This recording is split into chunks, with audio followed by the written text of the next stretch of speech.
अरे नमस्कार मित्रांनो, मी अण्णा कोळपे आणि आज आपण अशा व्यक्तीला भेटणार आहे. ते आपल्या जे महेश्वर मंदिर आहे, जे म्हसोबाचं मंदिर आहे, तर त्या मंदिरामध्ये पुजारी म्हणून काम केलेले. तर तुम्ही बघा इथे हे आप्पा आहे. आप्पा इकडे बघा वर. आप्पा नमस्कार करा. नमस्कार. हा, तर हे आप्पा आहे, हे आपल्या गावामध्ये पुजारी म्हणून काम करत होते.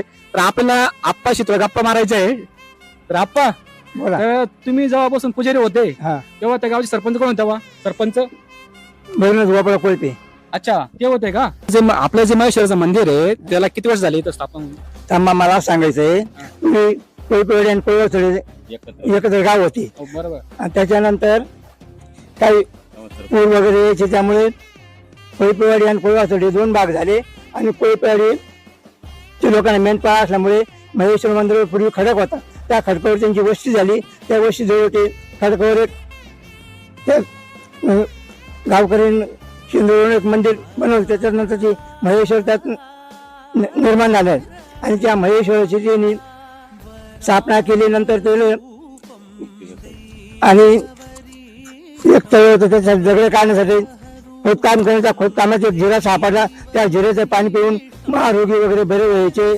आणि पूर्वी जुने गावकरी म्हणजे गोपाळ सतुकोटे, रामलाल जाजू, दोन व्यापारी आणि शेतकरी होते.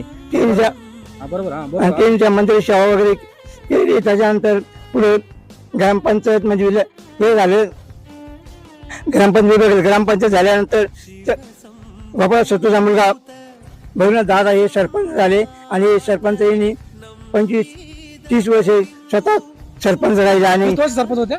25 वर्षे 25 वर्ष सरपंच होते. हा. आपल्या कोयपेडे गाव जे नाव पडलेलं आहे, आता कशावर नाव पडलं माहिती आहे काय?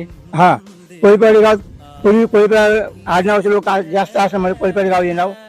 कोयपेवाडी गावामध्ये पूर्वी कोळपे आडनाव आम्ही जे कोळपे आडनाव जास्त असल्यामुळे आमच्या गावचं नाव कोयपे नावाचं पडलंय, हे असं आप्पा सांगताय.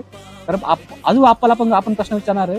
तर आप्पा, आम्हाला असं विचारायचं आहे की आप्पा, जे आपलं गाव आहे हा. आता लोकसंख्या वाढत चालली आहे हा, बरोबर. आणि आपलं मंदिराचं सुद्धा आता जीर्णोद्धार होत आहे. पहिलं मंदिर कसं होतं म्हसोबाचं मंदिर? पहिलं खरं आणि त्याच्यावर छोटे 5 फुटाचं एक मंदिर होतं अगोदर. फक्त 5 फुटाचं होतं. हा, नंतर त्याच्यानंतर मोठं मंदिर बांधलं गावकरी धर्मदाय फंडातून. अच्छा. आणि तो एक इतिहास आहे की आपले शंकरराव काळे साहेब हा, आणि त्यांनी आपल्या म्हसोबा मंदिराला जी लाईट दिली, पॉवर दिलेली, हा. सप्लाय दिलेला आहे, तो का म्हणून दिलेला आहे? आणि कोळपेवाडी कारखाना आहे ना, एक एमडी म्हणून साहेब होता,